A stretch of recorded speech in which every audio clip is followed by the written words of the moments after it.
Bom dia a todos e a todas.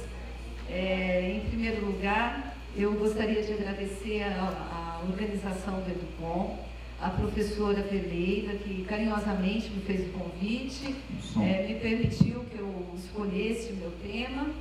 E, ultimamente, nós temos sido... atualmente, nós temos sido, assim, muito desafiadas, né? Desafiados nas questões da educação, questões que estão sendo nos colocadas, tanto na educação básica quanto na educação superior. E eu tenho me esforçado muito, junto ao Sintese, que é o Sindicato dos Trabalhadores da Educação Básica aqui de Sergipe, para a gente unir pauta entre os professores da educação superior e professores da educação básica. E essas pautas, elas estão cada vez mais próximas, porque são essas políticas, o que a gente tem chamado aí da retirada do Estado, que nada mais é do que políticas de caráter neoliberal, e tem aprofundado, né, as complicações materiais, existenciais, das condições de trabalho, tanto na escola da educação básica quanto na universidade. Então, são esses desafios que a gente precisa pensar, são esses desafios que a gente precisa não só resistir, mas também pensar em ações propositivas a partir deles. E para a gente pensar isso, a gente precisa entender um pouco o que esse contexto de política, que não envolve só a vida nacional, está envolvendo também a vida internacional, nos desafia como educadores, como educadoras que estamos aí no processo de formação. Estou vendo aqui várias alunas minhas do curso de graduação, pessoal lá da Educação do Campo está aqui, muito me honra. Minhas alunas de graduação também estão todas aqui presentes. E isso me dá muita alegria, me conforta muito, me sinto muito à vontade de fazer essa fala. Mas vamos lá.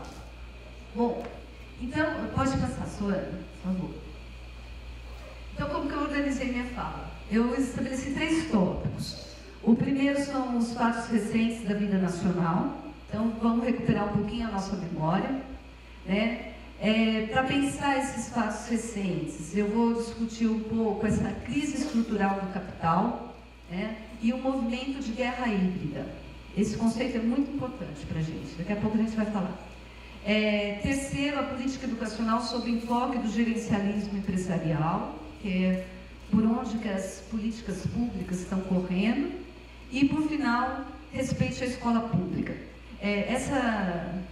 Esse último tópico, né, no subtópico, eu tomei a fala da deputada pernambucana, Tereza Lobão, quando ela fez uma intervenção na plenária ali da Assembleia Legislativa de Pernambuco, que um deputado, né, da polícia, que vem da Polícia Militar, falou que a escola pública estava um caos. Então ela pede a palavra, né, e fala alto lá, respeite a escola pública.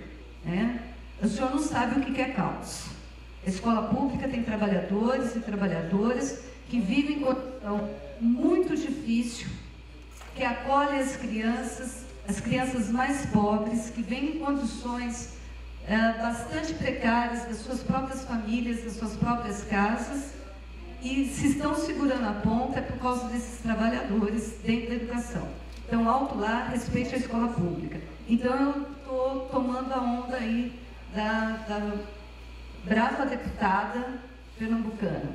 Então, vamos lá. Bom, gente, então, aqui eu trouxe nossas primeiras imagens, né?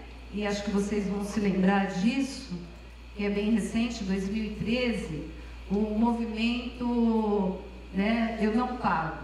O movimento Não Pago, que começa então com os movimentos na cidade de São Paulo, por conta do aumento das tarifas de ônibus. E esse movimento, muito rapidamente, toma conta de todo o país. Né? Um primeiro momento, todos nós festejamos, né, ver a sociedade civil se auto-organizar, se levantar e, por conta do aumento da tarifa, começar então a discutir também problemas políticos de ordem mais gerais, né? E esse movimento toma conta em todos os estados, em toda a cidade interiorana, o movimento vai se crescendo. E nós vamos percebendo... Ah, tá. Mas aqui? Bom, sim, tá bom? Obrigado. Bom, mais tarde a gente começa a perceber que nesses movimentos era proibido partido político, era proibido sindicatos, era proibido qualquer movimento social. E aí a luz amarela começou a acender. Olha, que coisa é essa? A sociedade civil se levanta e os representantes que organizam os movimentos não podem estar presentes. E aí, mais tarde, foi muito rápido da tarifa para baixa corrupção, né? Então, tudo que fosse político, tudo que fosse das instituições públicas precisavam ser desacreditados, precisavam ser xingados, né? Eu mesma participei do primeiro movimento que teve aqui em Aracaju, a hora que passou na ALESE, na Assembleia Legislativa, começa uma série de xingamentos aos parlamentares. Então, começamos a achar um pouco estranho. E aí a gente vai estudar um pouco, tem um novo conceito aí nas ciências políticas, que é a chamada guerra híbrida, né? E tem um jornalista americano, Andrew Korybikov, que escreve sobre isso, e acho extremamente interessante a gente pensar sobre, que ele vai localizar esses movimentos que eles chamam de Revolução da Primavera. Começa em 2010, na Primavera Árabe, né, envolvendo vários países ali, toma a América Latina e toma o Brasil também, já aí nos movimentos de julho. Qual é a intenção, né, dessa guerra híbrida? E por que ela é chamada de guerra híbrida? Ela tem dois movimentos. As revoluções coloridas, né, esse movimento que, à primeira vista, parece ser movimentos espontâneos da sociedade, e as guerras não convencionais. As guerras não convencionais, ela não vai usar um tanque de guerra, ela não vai usar prisão, né, pelo menos imediatamente. Nós estamos podendo falar, né, nosso pensamento até agora ainda não estamos sendo presos por isso, né, mas não vai demorar isso. E ela usa uma abordagem não convencional, uma abordagem que ela é indireta e ela não mostra os seus agentes, né? Essa abordagem direta depende exclusivamente da mídia. A mídia aí faz um papel fundamental, né? Eu jogo uma informação e deixo essa informação pegar fogo. E claro que a informação, eu sempre dou uma leitura para essa informação, né? Essa informação ela não vem crua para a população. Então, nesse sentido, a guerra híbrida começa a funcionar e o objetivo dela é a desestabilização do governo. Então, vamos avançar mais um pouquinho. Olha aí, né? E aí a gente logo depois tem o movimento do não pago. Se lembram? Né? Inclusive, veja como que a informação chega para a gente de uma forma extremamente confusa. Você vê aí das lideranças do movimento do não pago, é o Pouso. Ali, do não pago não, do não vai ter Copa, e que já batia no então governo Dilma, diretamente. Aí você fala assim, ué, mas uma pessoa que é do campo aí da esquerda, dos movimentos sociais, né, está contra o governo também. Então, é assim que funciona mesmo. As informações nos chegam, os fatos nos chegam e sempre nos deixam assim, bastante confuso, né, na posição dos seus agentes, na posição de quem toma a palavra e que lado que está essa palavra. Isso faz todo sentido dentro dessa guerra híbrida. E na guerra híbrida, ela prescinde de agentes do Estado.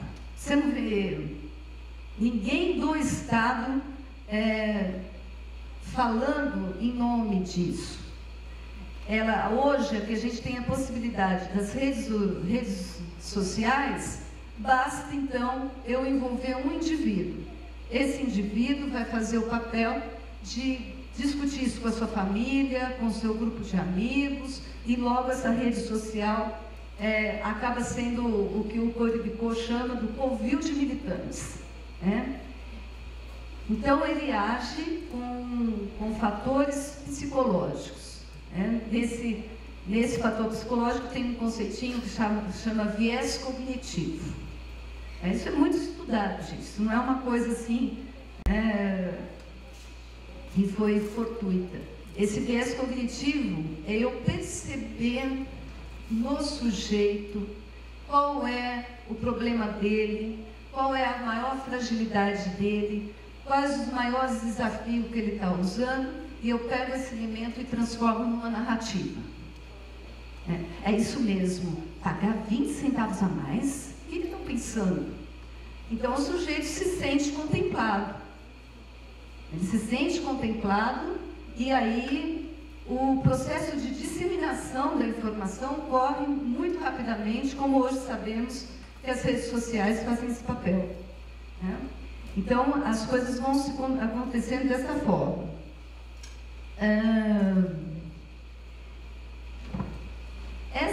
Esse conceito de guerra híbrida é uma teoria militar, estadunidense.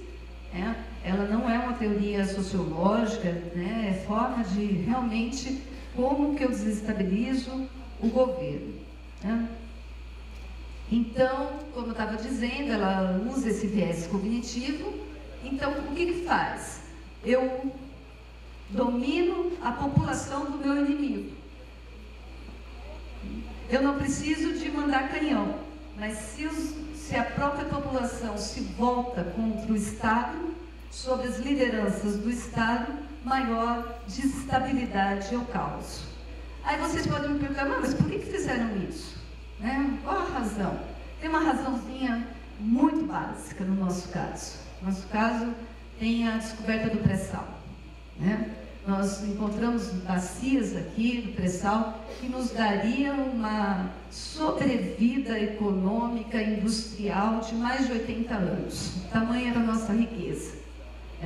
Há alguns estudiosos do campo, do petróleo, que talvez as nossas bacias cheguem à mesma proporção das bacias da Venezuela, que são uma das maiores do mundo.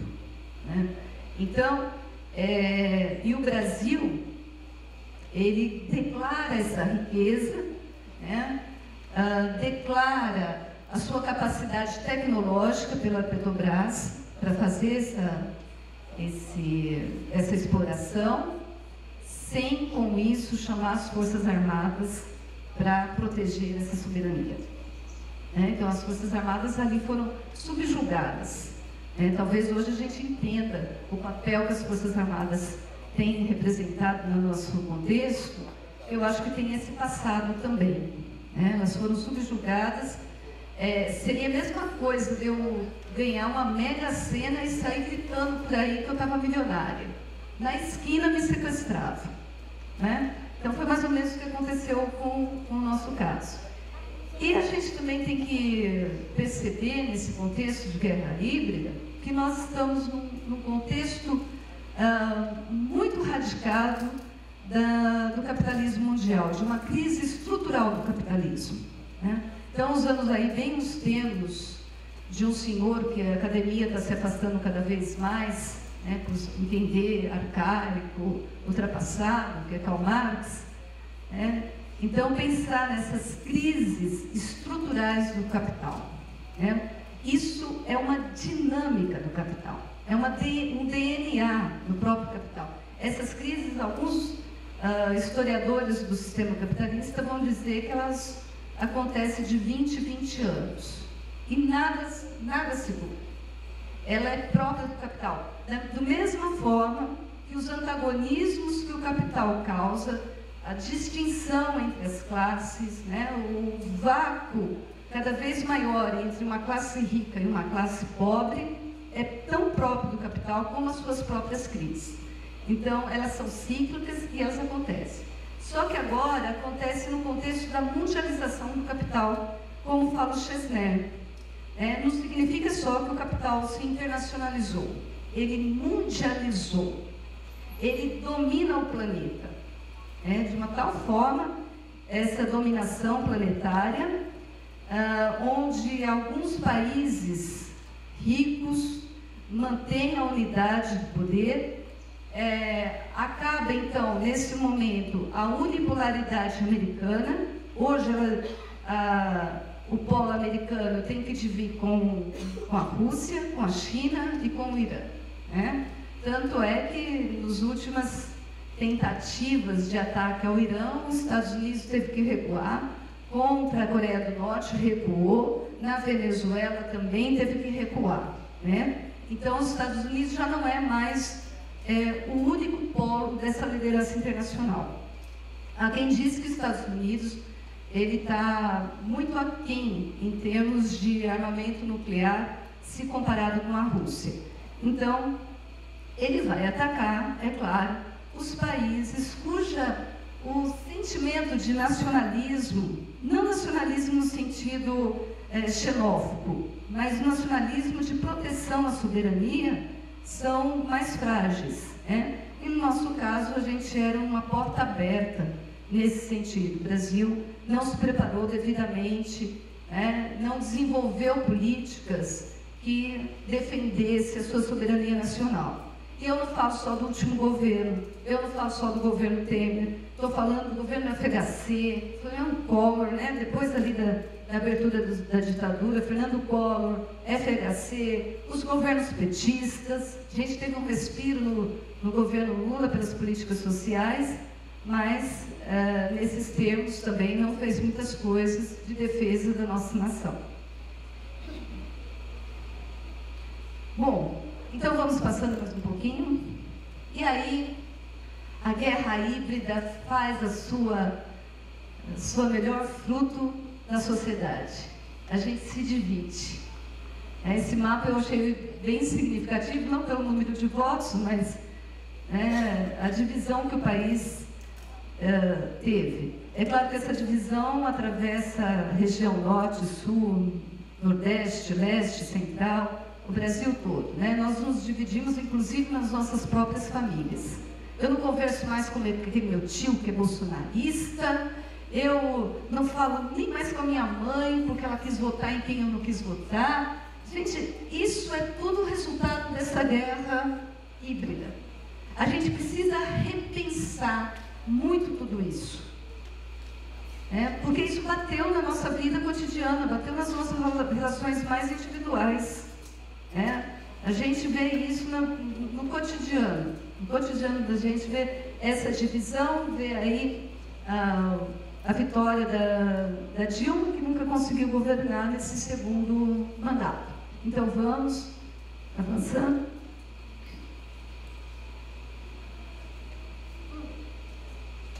E na educação, nós temos aí em 2014 a aprovação do Plano Nacional de Educação, que se atrasou. Ele deveria ter sido aprovado em 2011, foi aprovado em 2014.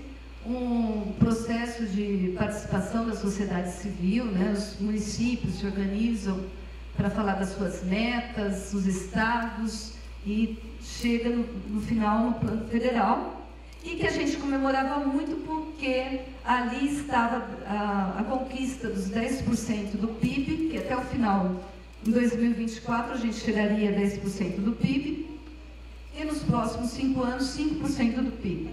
Então, isso era uma grande comemoração, sem contar que o plano previa os investimentos em royalties do pré-sal. Outra coisa que a gente perdeu, isso aí. Então, vamos lá. Bom, aí essa história é bastante recente, acho que todos lembram, o impeachment. aí a divisão maior ainda da sociedade, né? Aqueles que faziam coro, né? Capturaram o verde e amarelo, é outro elemento da guerra híbrida, né? As expressões são sempre muito simples, muito simples, basta de corrupção. Eu amo a minha pátria. Se não tem segurança, dê arma para o cidadão. Ele não faz grandes elaborações de situações extremamente complexas. Ele dá resposta direta. E isso captura mesmo a mente das pessoas. E aí a divisão, mesmo naqueles que defendiam não vai ter golpe, também muitas vezes não defendia o governo Dilma, mas entendia que o que estava em questão era a democracia, né? O que estava sendo afetado, de fato, era a democracia. Pode passar. E aí a gente tem uma reorganização do Estado, né? Passa o golpe, o vice assume, junto ali com seu ministro do Planejamento, que agora esqueci o nome, isso não faz mal. E aí esses impactos, a educação vai sentir diretamente. Talvez a gente ainda... Não, falar que a gente não sentiu é mentira, nós estamos sentindo sim, né? Os impactos que isso está decorrendo no dia a dia, lá no chão da escola, no chão da universidade, para usar o termo também corretamente. Aí a figura do Demerval Saviani, que levantou as questões importantes do que aconteceria com a EC 95, que limita os gastos sociais. E aí a gente... O ataque à soberania nacional, assim, de uma forma contundente, próprio das crises do capitalismo, próprio da forma como o capitalismo tenta controlar a crise, aniquilando as forças produtivas. Por isso a gente perde a reforma trabalhista, perde na terceirização, né? Perde na entrega do pré-sal. É um vexame o que está acontecendo até hoje. Enquanto a gente fica pensando na morte da Bezerra, né, o governo Bolsonaro está vendendo a seção onerosa do pré-sal, que é o filé mignon do pré-sal na bacia ali da região Rio de Janeiro e Espírito Santo, por 100 bilhões. E sabe quanto que essa bacia pode produzir? Mais de 13 trilhões de reais. Sabe o que significa isso se comparado à tão propagada combate à corrupção da Lava Jato? 180 vezes maior do que a corrupção que a Lava Jato levantou. Portanto, gente, a gente tem que até, inclusive, rediscutir o que é corrupção. Né? Inclusive, isso a gente precisa rediscutir. Então, aí, os 20 anos de congelamento dos gastos sociais, pode passar. E a escola também sofre com a guerra híbrida. Né? Está ali o Escola Sem Partido, né, para dizer isso, mandando ali os 10 mandamentos que deveriam estar na sala de aula, né, para os alunos fiscalizar o professor se ele está realmente correspondendo a esses 10 mandamentos. Teve defensores que disseram o seguinte: é igual o Código do Consumidor. A gente entra numa lógica, o código está lá. Quer dizer, a ideia de que educação é mercadoria. Da mesma forma que eu compro, tenho que ter a garantia, educação também, eu tenho que comprar e ter a garantia que eu estou tomando, pegando o meu produto do jeito que ele tem que ser. Aquela charge ali, aquela professora, né, ali eu acho que merece um estudo, essas charges. A professora, uma figurinha assim bem bizarra, né, vomitando na cabeça de uma criança ou de um jovem, que aliás está jovem inocente, como se esse jovem não pudesse ter nenhuma possibilidade de reflexão, estrelinha do PT, é claro, né, na camiseta, e aí a coisa acho que é assim, esqueça, não, religião é para pessoas fracas, alguma coisa assim, o que interessa é sexo, sexo, sexo, sexo, e aí vai. né? Esse merecia um estudo, essa charge aí. Também a universidade também sendo atacada aqui, né? É um lugar que entra pessoas normais, jovens, né? Que vêm das suas famílias, cidadãos de bem, etc. e tal, e vira tudo petista. Sai da escola, vira todos petistas, né? E também tem a contra-revolução nessa história, né? A contra-reforma, que são aí os professores, né? Os sindicatos, que vão também se organizar e fazer o questionamento a respeito desse movimento. Vamos passando, então. Paulo Freire foi terrivelmente ameaçado, aliás, desonestamente ameaçado, né? Visto que nem vivo ele está para se defender. Então, também entrou nessa...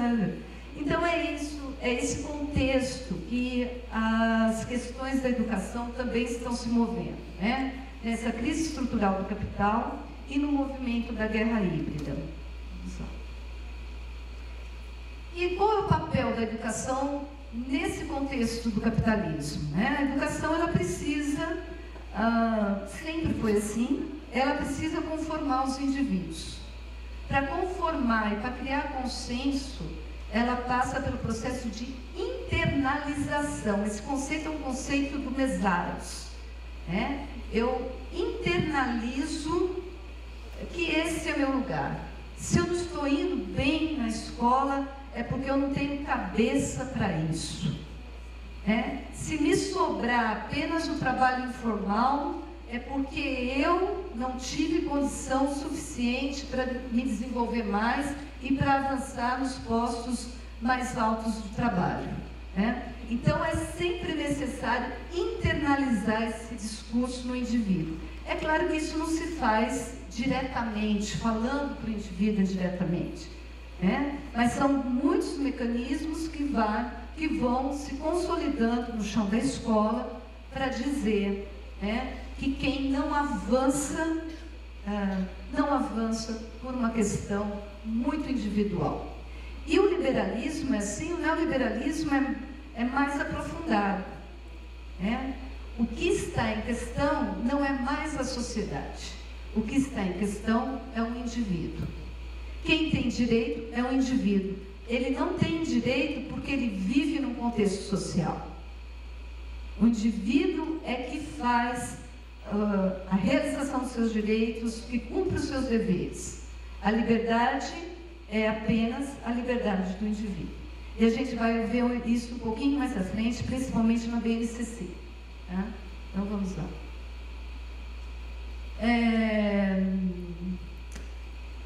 E claro que esses processos de internalização, eles são institucionalizados e são legalmente sancionados. É claro que, para também usar outra expressão marxista, da infraestrutura levanta-se a superestrutura.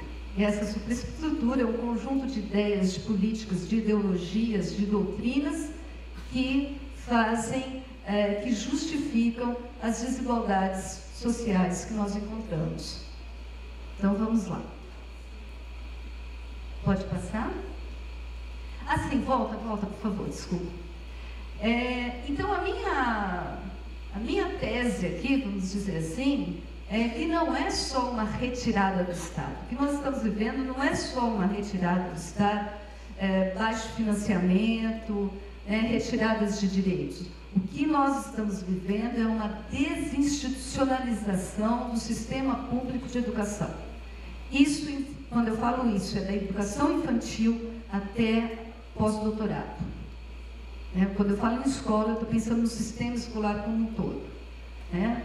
Então, a educação nos marcos da crise do capital só poderá existir como projeto político se transformada em operacionalidade de mercado de grandes conglomerados econômicos organizados em consórcios internacionais que avançam aceleradamente os seus interesses sobre o sistema.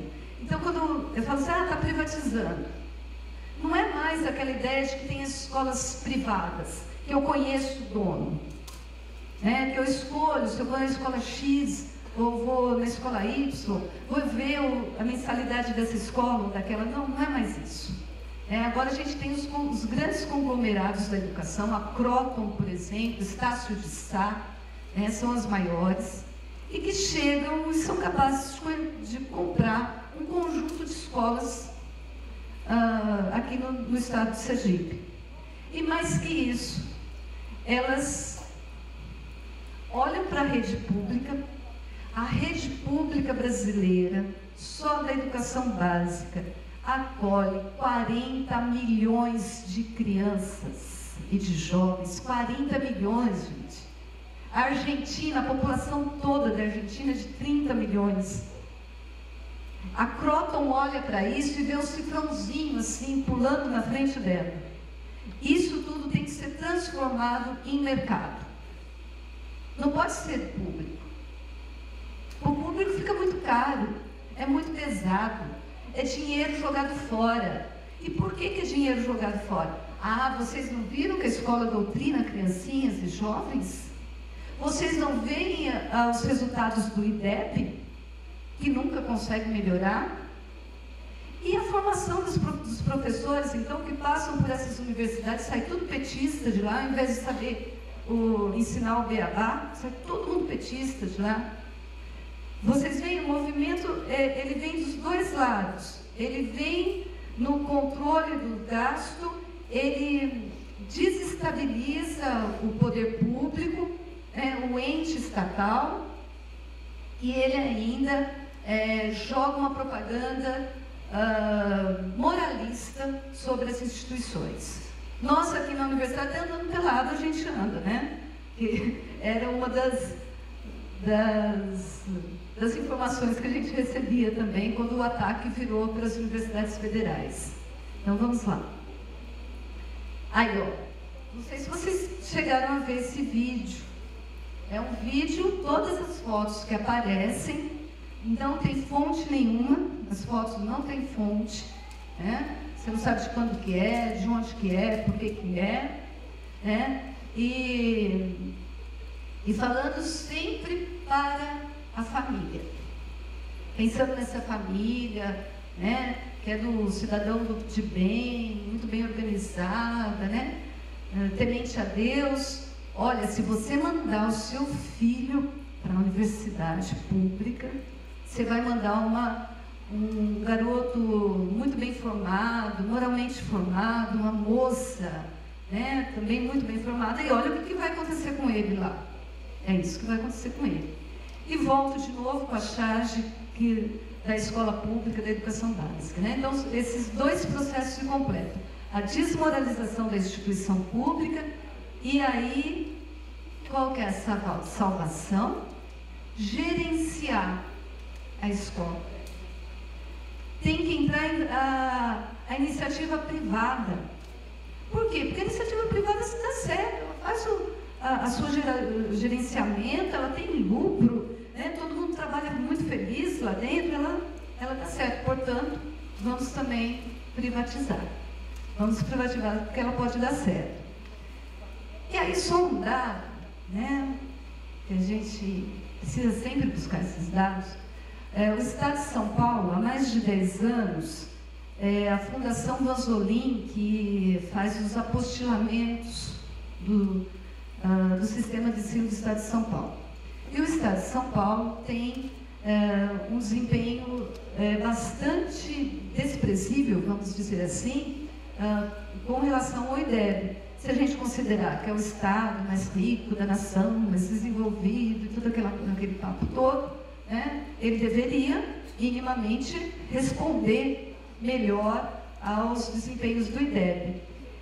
Em nenhum momento, em nenhuma mídia, a gente vai ouvir que a responsabilidade é também da Fundação Vansolim, que ganha rios de dinheiro para fazer o projeto político-pedagógico das escolas do Estado de São Paulo. Em nenhum momento a gente vê isso. Aqui no Estado de Sergipe também, há pelo menos 5 anos, o ensino médio tem contado com os projetos da Fundação Lema, da Fundação de uma das operadoras, acho que a TIM, se não me engano, que faz projetos de informática dentro da escola. E o ensino médio em Sergipe teve 2 decréscimos nos resultados do IDEB. E, no entanto, o penúltimo governador fez uma cerimônia homenageando as fundações que dão um apoio para o ensino médio ser tão bom como é. Né? Então, as fundações não têm responsabilidade. A responsabilidade fica no lombo do professor e da professora que está lá vivendo aquela situação de crueldade quase da realidade educacional. Então, vamos passando. Né? E aí a gente entra no Plano Nacional de Educação, que é onde começa a complicação da nossa vida na atualidade. Aí o plano, na meta 20, vai dizer que para atingir, no mínimo, o patamar de 7% do Produto Interno Bruto, PIB, no país, no 5º ano da vigência. E depois, 10% no final do decênio. Essa era a projeção do financiamento da educação. E o que nós vamos encontrar pela nossa frente? A EC 95. Aí, eu peguei um estudo do professor Nelson Cardoso, um especialista em financiamento da educação. Ele fez o seguinte exercício: e se a EC tivesse sido aplicada em 1998? Como teria sido a nossa vida? Com congelamento de gastos por 20 anos. Então, iria até 2016, que foi quando ela foi aprovada. Veja só, em azul foram os investimentos reais que houveram. Então, a gente começa a ver um crescimento em investimento em educação em 2006, tem um maior pico em 2012, e aí começa uma descida, já aí no governo Dilma, que também fez cortes muito significativos, aliás, uma política muito parecida ao que eu estou chamando aí de políticas neoliberais. E aí, então, começa esse decréscimo nos investimentos depois de 2012. Veja, gente, se a EC tivesse sido aprovada em 98, os investimentos teriam ido nessa linha reta. Calcula-se que nós vamos perder mais de 50 bilhões. Nesse cálculo aqui, perde-se quase 50 bilhões em educação em 20 anos. Vamos lá. Bom, então o professor Nelson vai dizer que foi uma morte prematura do Plano Nacional de Educação, que o Plano Nacional não terá como cumprir as suas metas dentro dessa condição, nessa perspectiva de financiamento. Só que, estranhamente, uma das metas foi tirada, saca-rolha ali do Plano Nacional e colocada como se fosse uma necessidade absolutamente fundamental e que não poderia mais prosseguir a política educacional se ela não fosse realizada, que foi a criação da BNCC, Base Comum Curricular Nacional, Base Comum Nacional Curricular. Essa BNCC, eu sempre confundo o sobrenome dela, mas enfim, aí teve um forte protagonismo do Todos pela Educação, o movimento Todos pela Educação. A primeira versão tinha a presença dos especialistas, foram convocados os especialistas das diferentes áreas do campo do ensino, mas também os empresários da educação também estavam lá juntos, e tanto esse movimento quanto o governo dizia o seguinte: nós precisamos de uma base comum, porque nós temos um sistema de avaliação, mas a gente não diz o que tem que ser ensinado. Como vai avaliar se a gente não sabe o que vai ser ensinado? Então, a gente precisa ter uma base comum. E isso tem que ser urgente, tem que ser realizado. Aí a gente tem 3 versões. Se vocês se lembram, nós vamos ter 3 versões. A terceira versão, que foi aprovada no Conselho, ela sofre algumas mudanças. Não todas. O DNA da base mantém. É uma base que não diz o que é currículo, não define o que é infância, o que são as crianças que vivem essa infância, o que é juventude, o que são os jovens, o que é o adulto. É um documento que renega as 12 diretrizes curriculares já existentes, diretriz da inclusão de jovens e adultos, indígenas, quilombolas, educação do campo, e a própria diretrizes curriculares nacionais, ela não dialoga com essas diretrizes, portanto, ela se torna um documento totalitário, né, diante disso, e, de modo geral, na sua implantação, tenta se colocar que ela é o documento. Né? Nós agora, para melhorar a escola, a gente precisa da base como curricular. Então, essa linha, essa coluna dorsal da base, ela continua. Só que na terceira versão, saem os especialistas e entra com exclusividade os empresários, as fundações. Vamos passar um pouquinho que eu estou aqui. Então, aí, no plano da política pública, a UNDIME, né, que é a União Nacional dos Dirigentes Municipais da Educação, e o Conselho Nacional de Secretários da Educação, que é o CONSED. Né?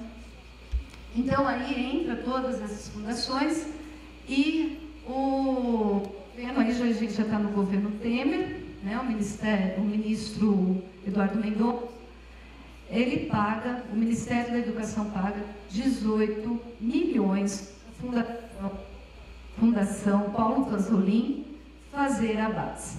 18 milhões. Em coisa de 2, 3 meses, a base ficou pronta. Né? E para quem leu esse documento, é um documentão, né, calhamaço, a gente vai percebendo que ela não tem linha mestra. Né? Ela tem contradições, inclusive, entre elas, em termos de metodologia, de conteúdo, etc. E tal. Provavelmente, né, cada parte foi uma equipe que foi escrevendo, então a coisa ficou meio franciscanciada lá, né?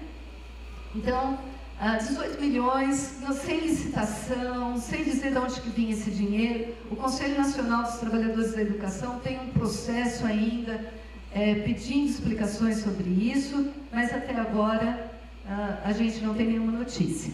Então, vamos passar. Uma coisa que eu gostaria muito de chamar a atenção de vocês na base, tem muitas coisas para ser falado sobre essa base. Muitas coisas. Mas tem uma, a mim, pessoalmente, me incomoda extremamente. Primeiro, pensar no processo de formação humana, que começa na educação infantil, até a pós-graduação, e daí, no caso, educação infantil e fundamental, em 10 competências e suas habilidades. É reduzir demais o processo. Né? Foi buscar o conceito de competências, já bastante ultrapassado, bastante criticado, mas volta à tona, né? Tem a listinha lá das 10 competências que a gente tem que desenvolver. Né? Busca o conceito de direito à aprendizagem. É claro que, em sua consciência, ninguém é contrário ao direito de aprendizagem, que os alunos aprendam, que os professores se sintam realizados vendo seus alunos aprender. Claro que não. Só que, na base, o direito de aprendizagem não vem acompanhado com o direito à educação. E para que a aprendizagem aconteça bem, aconteça no chão da escola, todos sabemos, todos que temos um pouquinho de experiência na educação, que é preciso ter havido trabalho de uma política educacional muito séria, muito coerente, envolvendo desde os elaboradores da política até os diretores da escola, os coordenadores, para que a sala de aula dê certo. A sala de aula ela não dá certo sozinha. Ela não pode ser isolada, apartada de todo o sistema. Mas quando eu falo em direito de aprendizagem, eu faço isso. Eu isolo a sala de aula. E aí, para quem viu a base também, ela vai falando em objetivos, né, conteúdos, campos de conhecimento e objetivos a serem alcançados, né, por série e por disciplinas. E ela cria esse código. O primeiro código, EI, é Educação Infantil, 02 é a idade, né, para quem que está destinado, para crianças de 0 a 2 anos de idade.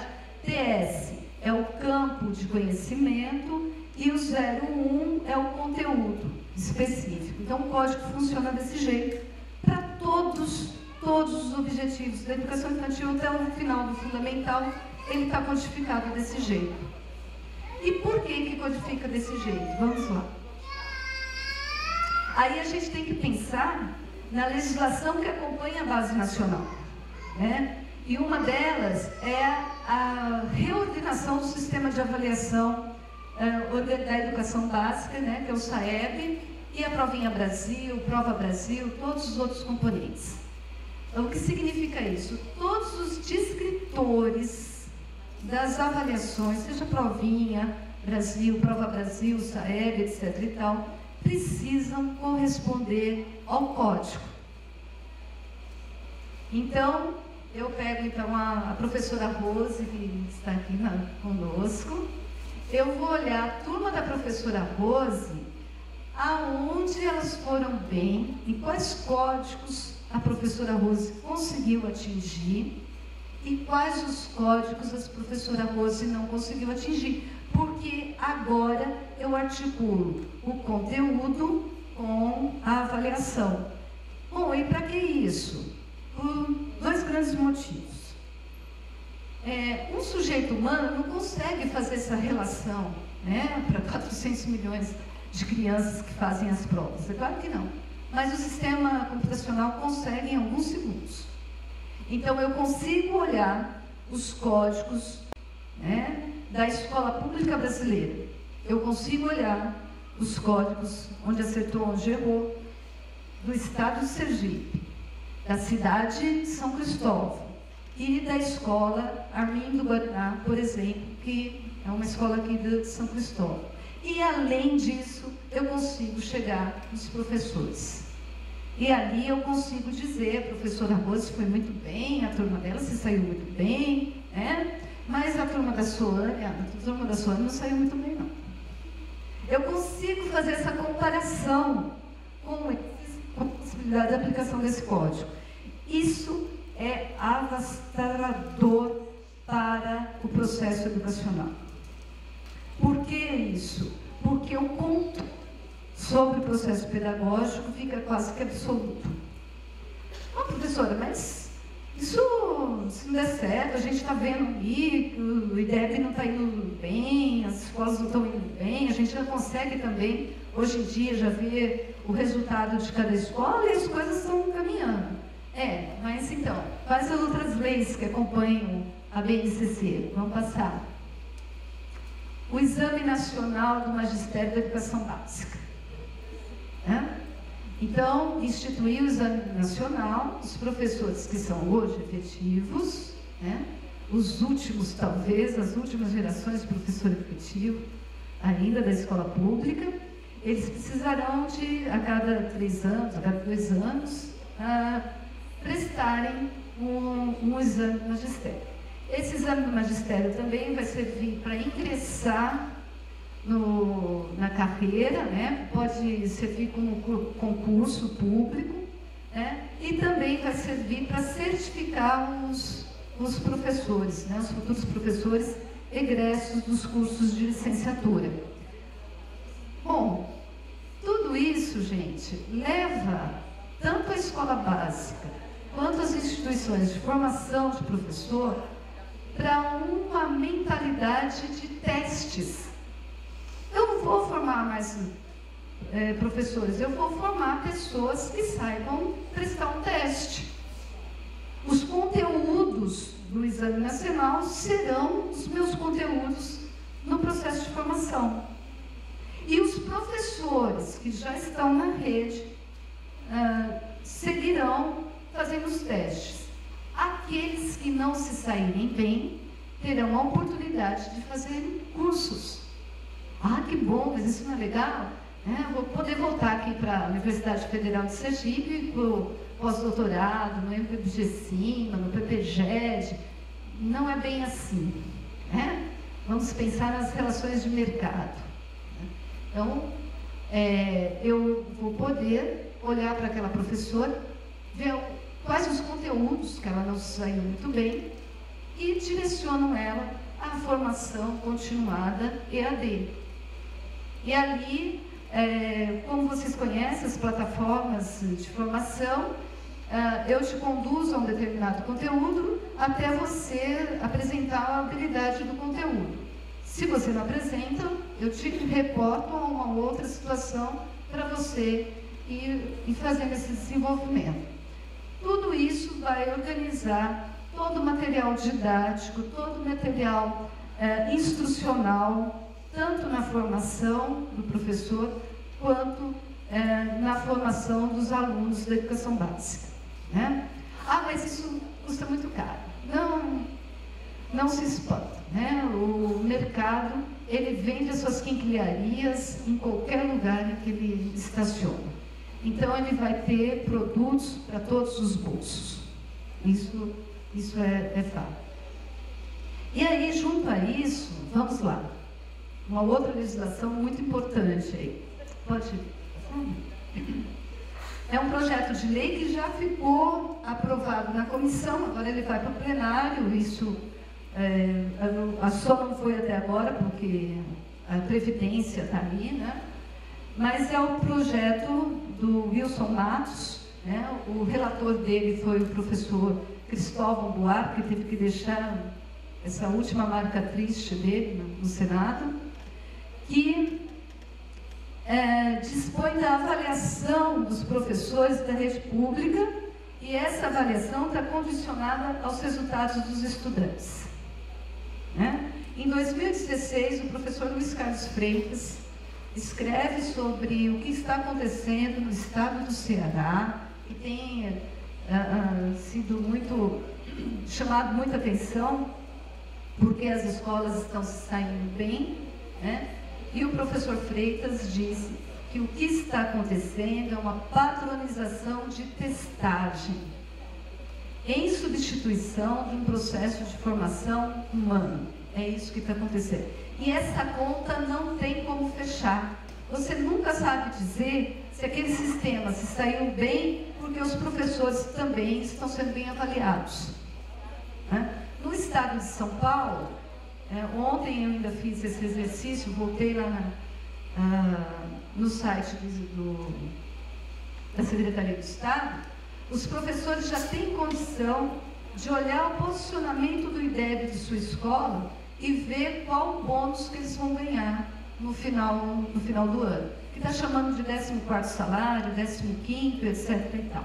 Então, veja, São Paulo já faz isso, eu tenho uma irmã que é professora da rede pública do estado de São Paulo, e a turma dela, num determinado teste, foi uma das melhores do estado. Então, no final do ano, ganhou um bônus muito interessante, né? Claro, dinheirinho chegando, nunca demais. Só que no outro ano, o rendimento foi o mesmo, e sabe quanto foi o bônus? Foi de 0. Então, eu substituo, né, o piso salarial, deixo de discutir o piso salarial e coloco a questão do bônus. E aí eu crio dentro da escola um valor, né, substituo o valor da cooperação pelo valor da concorrência. Porque eu posso olhar para a professora Ana, e a turma da professora Ana não foi muito bem, mas a minha foi, e o nosso bônus foi melhor por causa da turma da professora Ana. Já pensou isso? A minha colega, que a gente deveria trabalhar junto, fazer um projeto junto, né, fazer um projeto político-pedagógico da escola para avançar na formação dos alunos, mas aí o que eu vou criar entre eu e os meus colegas é uma desconfiança, é uma concorrência. E o pior ainda, gente, eu tenho viajado por todo esse estado, conversado muito com os professores da educação básica. E a realidade que esses professores lidam no dia a dia da escola é extremamente penosa.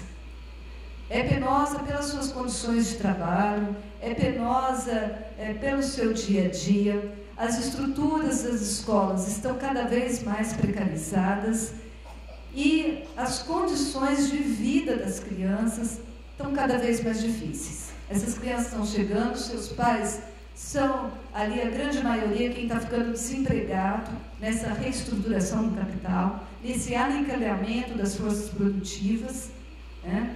Então, essa criança chega com fome, as professoras me dizem, a gente sabe, porque a gente conhece a vida dessas crianças, elas chegam com fome, né? Enquanto não dá o lanche, ela não consegue estudar, né? Crianças que estão vivendo processos de violência doméstica chegam absolutamente perturbados, né? Ao tal ponto que o professor não consegue fazer esse aluno sentar, fazer esse aluno pensar, e aí só depois de uma conversa que o aluno conta o que está acontecendo dentro de casa. Então, profecia autorrealizada. Essa escola não vai se sair bem no IDEB. E quanto mais ela não se sai bem do IDEB, mais o discurso de gerenciamento empresarial vai ser necessário. E esse gerenciamento, ele não, que é uma privatização, ele não acontece como aconteceu da Vale do Rio Doce, né? Vamos botar as ações das escolas na Bolsa de Valor e vamos ver quem compra. É claro que não é assim. Esse gerenciamento, ele acontece pelos contratos com o Estado e com as OS, as organizações sociais, que é o que o Futurice está colocando para as universidades, né? Essas OS têm um trabalho de doutorado aqui de Eduardo Vasconcelos, no PPGED, que analisa os contratos entre as secretarias de educação e as OS. O que acontece nesses contratos? As OS, elas não colocam dinheiro no bolso para fazer o que elas vão fazer. Quem dá o dinheiro a ela é o Estado. Ele deixa de aplicar no seu servidor, no seu sistema, mas aí ele faz um edital qualquer e a OS entra com uma proposta para fazer o investimento. Mas quando o dinheiro vai para o bolso da OS, ela não precisa mais justificar os seus gastos. Ela não precisa mostrar onde que ela gastou, por que ela gastou. Né? Porque ela é de direito privado, então ela já não discute mais isso. Isso está acontecendo no Mato Grosso, as direções das escolas já estão acontecendo pelas OS, aqui na Bahia, o governador também já está fazendo essa proposta de privatizar as direções das escolas. Vamos passando, então.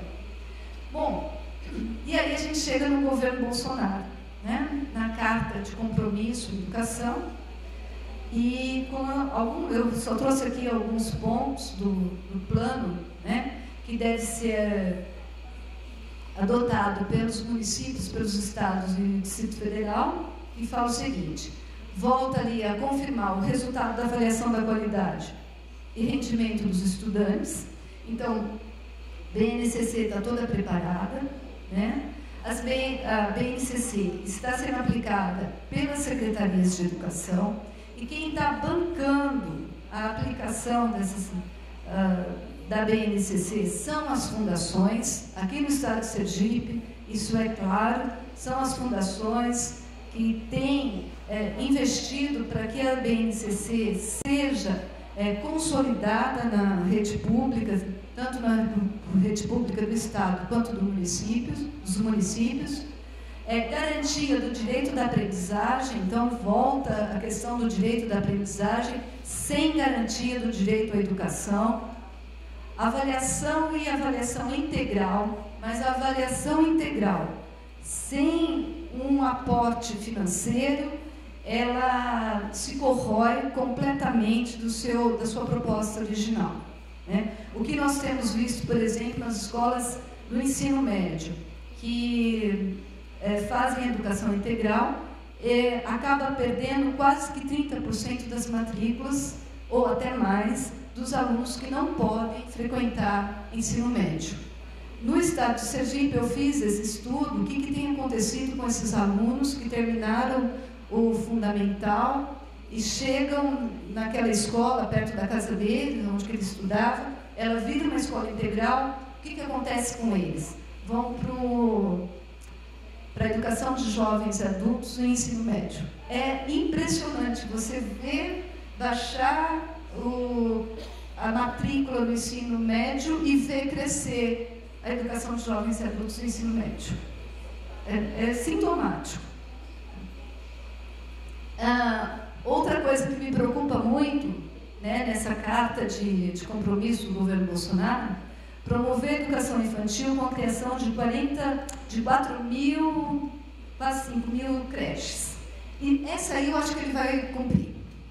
Né? Vai cumprir porque se vocês procurarem numa das propostas de governo Bolsonaro para a educação, está no Estado de São Paulo, no jornal Estado de São Paulo, a gente pode colher essa informação, ele promete a criação das creches, né? É um dos setores do ensino menos atendido ainda no Brasil. Então, ele promete e promete mais ainda, que vai dar essas creches às organizações sociais da igreja. Então, aí é de doer, né? É de doer o que isso pode acontecer. Institui programas próprios, ou em regime de colaboração para a formação profissionais. Ora, mas já não tem o sistema de ensino superior, mais a possibilidade de educação à distância, né, de formação em 6 meses. Para quê? O professor aprender a se comportar no teste. Precisa mais que isso. Há um processo muito avançado de desprofissionalização da educação. Vamos lembrar também a reforma do ensino médio, né, que coloca a figura daquele professor não formado, como que chama o termo? Não é honoris causa, notório saber, né? Notório saber.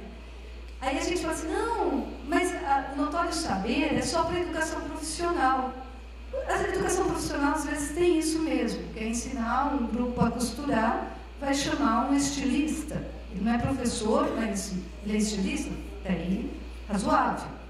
Só que quando coloca o notório saber, ele vai para o capítulo dos profissionais da educação na MDB. Quem são os profissionais da educação? São os funcionários, são os professores, né? E é também, agora, o notório saber. Ele se torna profissional da educação também. Então, se faz essa mudança, por que não colocar o notório saber na educação infantil, no fundamental, né? Quiçá até na universidade. O plano de carreira, cargo e salário, a partir do mérito da formação e avaliação de desempenho, volta àquela rede de legislação que vai se formando, né? Eu vou ter o meu aumento salarial se, por acaso, meus alunos se saírem bem, se eu me sair bem também na avaliação, e, portanto, a tal da estabilidade do servidor público também entra em questão aí, né? Também já temos lei para isso, sabemos disso, né? Seremos avaliados agora com vista a perder o emprego caso a gente não tenha produtividade. Por fim, implementar 108 escolas cívico-militar. É um tipo de escola híbrida, né? Porque ela é tanto civil quanto ela é militar. Os militares estarão na organização da escola, né? Podem ser professores também. A justificativa é que o IDEB das escolas militares são maiores do que os IDEBs das escolas públicas. Bom, não precisa de muita pesquisa para isso, né? É claro que as escolas militares, elas são muito específicas. Eu, particularmente, não sou contra a escola militar. Acho que é possível, é preciso. No Brasil, a colocação da educação ela é livre em escolas confessionais, né, escolas da polícia militar e escola militar. Acho que quem quer seguir a carreira é excelente. Excelente. Nós precisamos de uma de forças armadas bem formadas, claro. Agora, colocar esse modelo para escolas civis né? Sempre naquele pensamento raso e simplista que se deu certo aqui, vai dar certo aqui. São contextos absolutamente diferentes. São contextos que perdem a ideia de formação do sujeito, né? Acho que quem é estudioso de Foucault aqui vai ter um campo imenso de pesquisa, porque ali vai ser a conformação do corpo, né? Vai ser a conformação da postura, vai ser a conformação de que eu tenho que respeitar, embora essa sociedade, as hierarquias não me respeitem. E começa por aí, porque uma das primeiras regras dessa escola civil é: o menino não pode usar brinco, a menina não pode usar brincos muito grandes, tem que ser coisas muito discretas, o cabelo precisa ser preso, principalmente os cabelos blacks, precisam ser muito presos, né? Então, não pode usar boné. Então, a coisa é, eu não respeito vocês, mas vocês precisam me respeitar, porque agora aqui tem regra, uma vez que a escola pública não tem mais capacidade disso. Então é essa proposta. Parece que desses 108 que estavam na carta de intenção, já mudou para mais de 200, e os municípios, os estados terão a liberdade de escolher ou não, né? E aí, mais uma luta que a gente vai encarar, né, nesses tempos, aí por essa situação. Então, vamos lá. E aí, já indo para a conclusão, respeite a escola pública. Como eu disse no começo, né, seguindo, então, a fala da deputada pernambucana, que interviu na fala do seu colega, o deputado da Polícia Militar, que disse que a escola é um caos. Então, ela pede a palavra e fala em alto e bom tom: respeite a escola pública. Respeite a escola pública, porque aqui tem trabalhador, tem trabalhadora, tem a população brasileira que está vivendo em situação, tentando aprender, tentando ensinar, numa situação muito difícil para pensar, quando as crianças chegam passando fome, quando as professoras têm uma condição de trabalho que dobram o seu turno, né? Sem contar que essas professoras são mulheres e, portanto, também têm um trabalho nas suas casas, né? Têm seus filhos, né? Têm seus afazeres na casa. Então, respeite a escola pública. A educação tem um papel seminal para o advento de uma sociedade justa, politicamente, diria economicamente igualitária, e para isso não bastam essas reformas. Aliás, essas reformas nem são bem-vindas, pois elas voltarão aos padrões anteriores de exclusão devido ao seu fracasso em fazer frente aos reais desafios atuais. Elas fracassarão, mas essa é a ideia. Não estão fazendo política pública para a escola pública dar certo. Isso é a ideia. Está sendo isso. Para os profissionais da educação pública, é urgente reposicionar em favor do caráter público da educação como um direito social do cidadão brasileiro. Os educadores, especialmente os pesquisadores da educação, precisam questionar as reformas educacionais a partir da direção do projeto social que nela está presente. É preciso reconhecer que o conhecimento é produzido a partir das relações de estruturação do capital. E justamente por isso, o que chega à classe trabalhadora é um conhecimento fragmentado, interrompido, localizado, raso. Os professores, tanto os professores da educação superior quanto os professores da educação básica, precisam entender que a classe trabalhadora é necessário para ela chegar nos mais altos pensamentos da ciência, no mais alto sensibilidade da estética, da arte, da comunicação, sem com isso perder as suas raízes da sua cultura popular. Essa relação. A gente tem que fazer as vozes dos excluídos transformar em história, em geografia, em matemática, em arte, filosofia e sociologia. É esse o nosso desafio hoje colocado no estado de coisas. Vamos lá. E para concluir, trago aqui uma fala do Mesaros. O que precisa ser confrontado e alterado fundamentalmente é todo o sistema de internalização, com todas as suas dimensões visíveis e ocultas. Romper com a lógica do capital na educação equivale, portanto, a substituir as formas presentes e profundamente enraizadas na internalização mistificadora por uma alternativa concreta e abrangente. Muito obrigada. Obrigada pela paciência.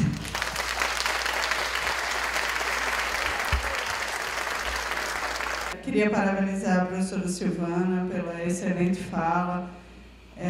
Todo mundo sabe a complexidade desse assunto.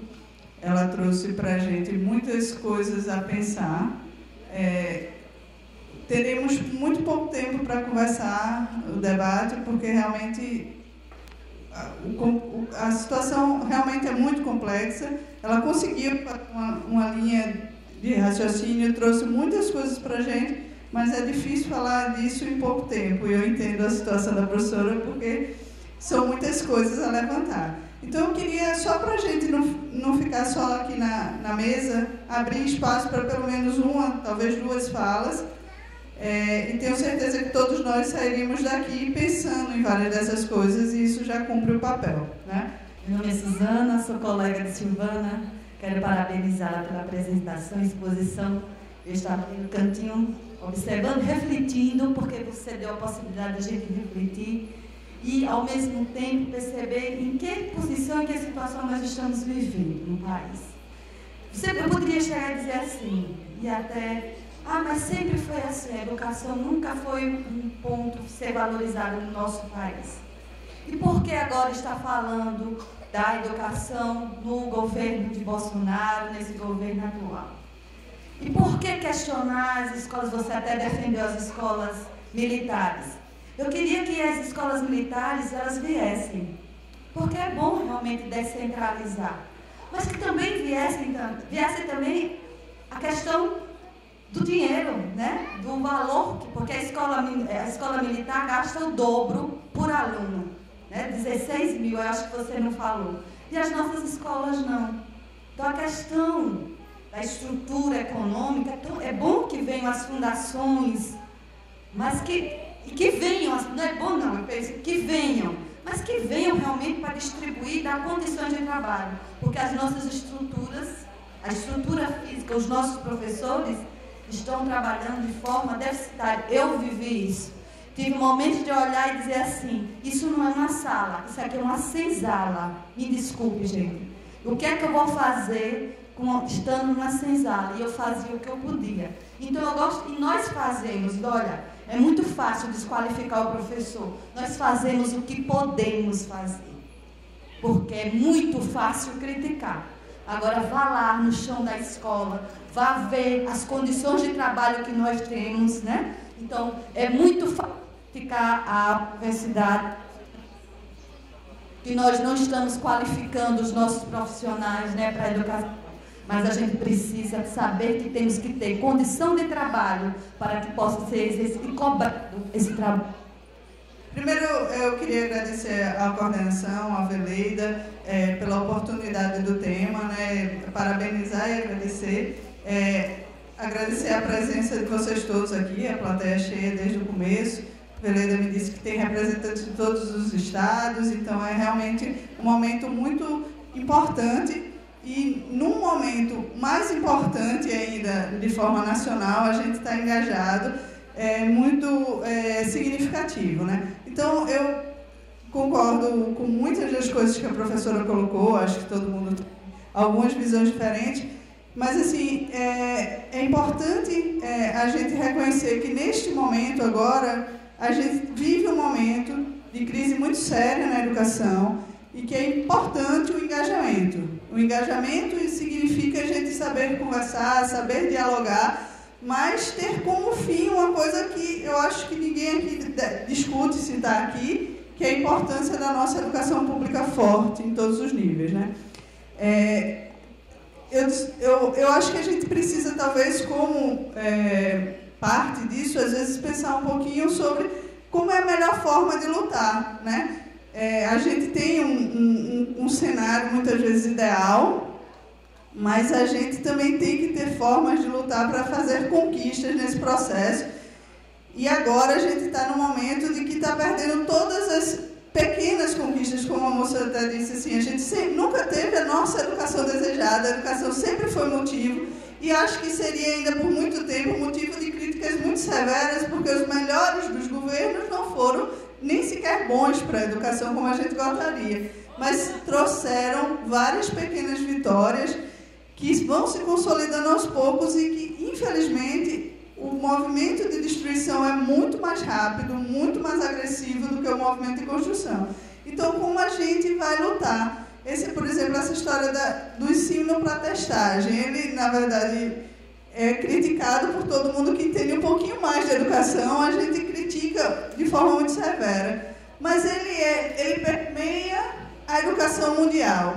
Como a gente conviver com isso sem fazer alguma concessão a isso? Eu acho que a gente também tem que refletir em como jogar o jogo de forma que a gente consiga vitórias e não saia, de fato, do campo da batalha, não abra mão de toda a luta, porque não estamos chegando no ponto ideal. Então, para quem não me conhece, eu sou da área da física. A física normalmente é a área mais exata, mais pragmática, vamos dizer assim. Mas a gente tem, nesse conjunto atual agora, também um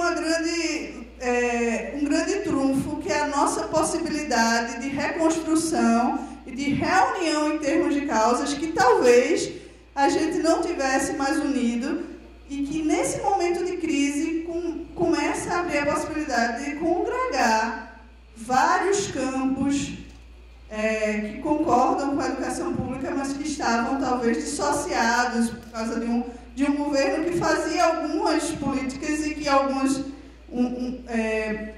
um campo mais à esquerda poderia ser, como ela mesma mostrou ali, uma coisa de contradição, mas estava o Boulos ali. Então a gente tem, na verdade, vários papéis. É muito importante que a gente reconheça o papel dessas instituições todas, que mesmo quando o Boulos estava ali, não vai ter Copa, e depois está agora numa outra luta do Lula livre, que parece tão contraditória, porque ele está sempre fazendo um papel, e essas instituições têm um papel muito importante, e a gente precisa reconhecer e aproveitar os momentos para que a gente faça engajamentos que nos conduza nessa luta de forma um pouco mais vitoriosa. Confesso que acho que estamos num momento em que ninguém está sabendo exatamente como lutar. Parece que estamos todos meio anestesiados com a velocidade da maré que está nos consumindo. Mas a gente vai precisar acordar, vai precisar se unir e vai precisar se levantar, porque não vamos conseguir manter a universidade pública, a educação pública, como ela mesma mostrou. Realmente é um processo de destruição. A gente não vai conseguir se a gente não jogar esse jogo, lutar essa luta, tá?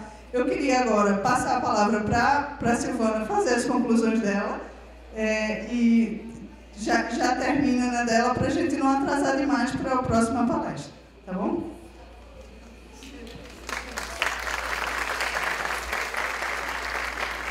Muito obrigada, professora querida, professora Suzana, minha grande amiga, companheira lá do Departamento de Educação. Também a professora Ana, pelas questões. Só uma coisinha. Eu não sou contrária às escolas militares, mas elas lá e as escolas civis aqui. E a gente sabe muito bem que, na verdade, quando as escolas militares vão para as escolas civis, na verdade, nada mais é do que aquela internalização que a gente estava falando.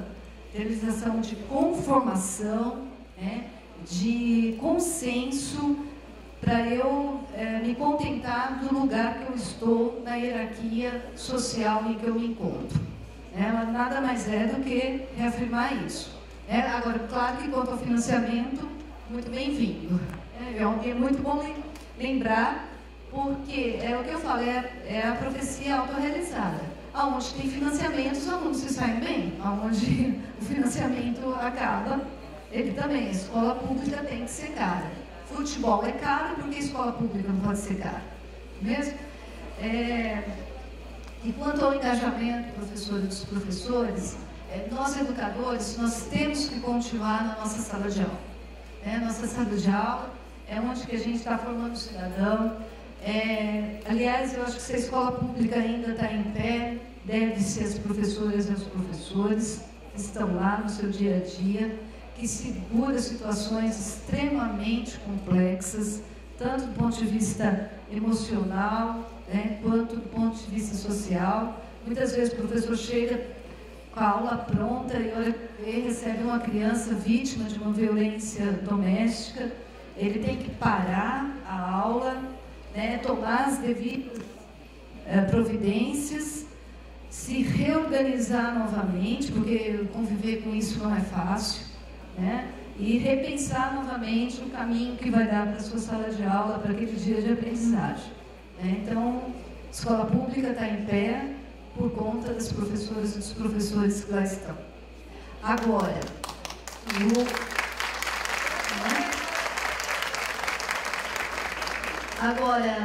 a gente vai ter que ter ação. Nós vamos ter que ter ação. A gente também vai ter que ocupar os outros espaços políticos. E esse momento é um momento muito delicado, porque o golpe não foi lá só em 2016. O golpe é um golpe em movimento. Ele reordenou o Estado, e para cada conquista ele busca mais estratégias. Eu quero só falar de uma, muito rápido. Previdência, reforma da Previdência. Nós vimos um crescente de movimento, 15 de maio, 30 de maio, 14 de junho. E o 14 de junho era exatamente contra a Previdência. Não sei se vocês receberam, mas eu recebi, muitas pessoas receberam, um videozinho com a deputada Jandira Fegali. Um dia antes, o relator da Comissão da Reforma da Previdência tinha dito que os partidos tinham entrado em acordo com o texto. E Jandira Fegali faz um vídeo dizendo assim: isso é mentira, nós não entramos no acordo e a posição da oposição vai ser fazer obstrução. A obstrução é uma forma de barrar aquele processo que está em discussão, aquela PL que está em discussão. No entanto, imediatamente no dia seguinte começa a Vaza Jato, da Intercept. E aí, o endesamento do Glenn Greenwald, o nosso salvador da pátria, agora sim, vai se desestabiliza o governo Bolsonaro, e esses vazamentos até agora foram vazamentos de coisas que já sabíamos, inclusive, já sabíamos, não desmoralizou o Moro, a única coisa, quem sabia já sabia, teve algumas provas a mais. Quem defende o Moro não só continua defendendo, como diz que o que ele fez está certo, porque o fim era prender o ladrão. Prender o ladrão, então, que use qualquer meio, desde que ele faça a justiça com as próprias mãos. E aí a Jandira Fegali vem também a público e diz: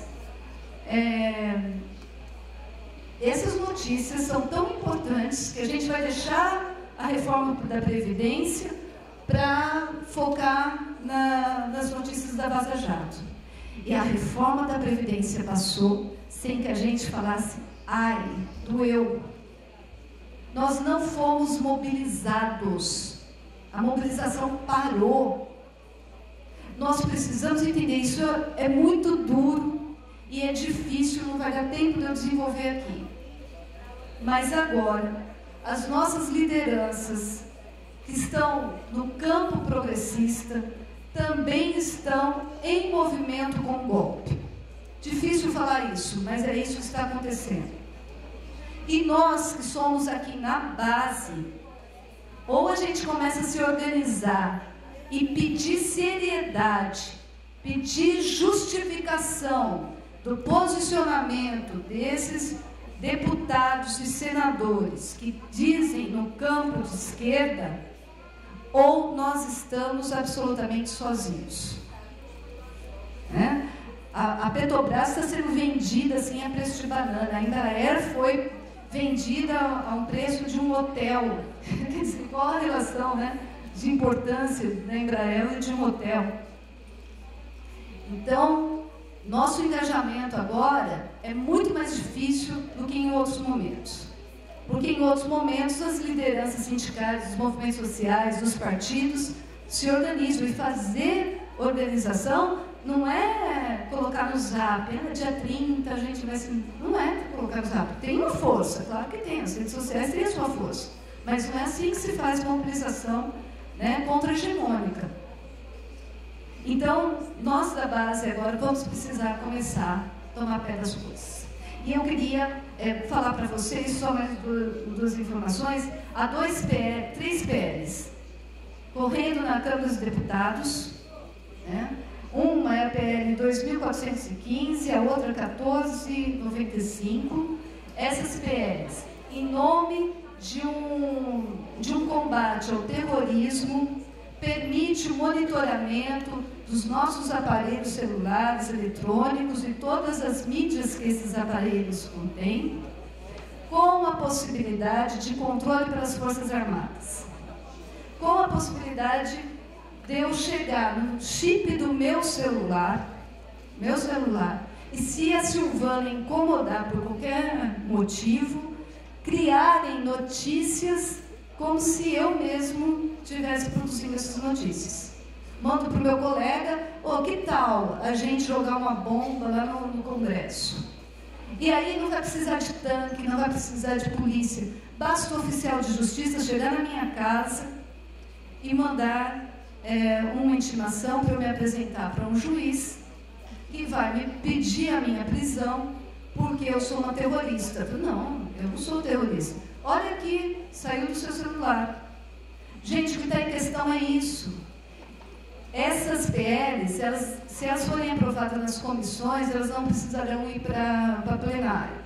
E essas comissões, eu peço assim, encarecidamente, a hora que chegar em casa, entra no site da Câmara dos Deputados e veja quem participa dessas comissões.